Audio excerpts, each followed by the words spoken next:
Сегодня свое 40-летие отмечает всемирно известный пианист и общественный деятель Денис Мацуев. В Государственном Кремлевском дворце сегодня большой концерт с участием лучших музыкантов России и зарубежья. Среди приглашенных гостей и Государственный симфонический оркестр Татарстана под руководством Александра Сладковского. Все первое классическое отделение музыканты из Казани будут играть с именитыми солистами. Специально для юбилея Мацуева симфонический оркестр Татарстана приготовил сюрприз. Подробнее в материале нашего культурного обозревателя Дмитрия Пивоварова.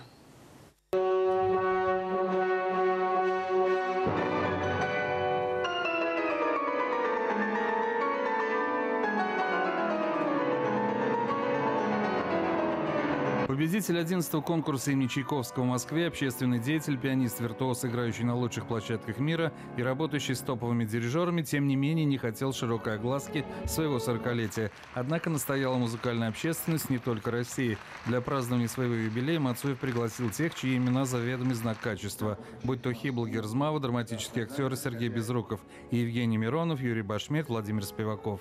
Джазовые мастера напомнят о блестящих импровизационных пассах Мацуева. Казань всегда славилась своей школой, и наличие консерватории и спецшколы говорит о том, что здесь должны быть таланты. Они здесь всегда, и они будут здесь, и скрипка, и виолончели, и фортепиано, и голоса, и композиторы молодые. Это огромнейший музыкальный центр.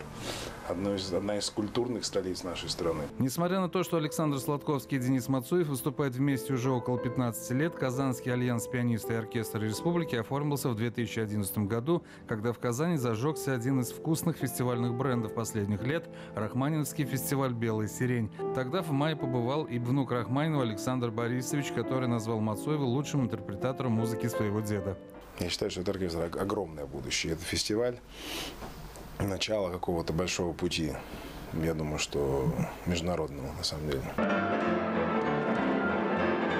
Последние 3 года укрепление позиций музыкальных связей. Оркестр, музыкант сотрудничают довольно часто. В стенах Московского государственного университета, в Большом театре на фестивале «Крещендо», на фестивале «Черешневый лес» и в сольных концертах Мацуева в городах России и зарубежья.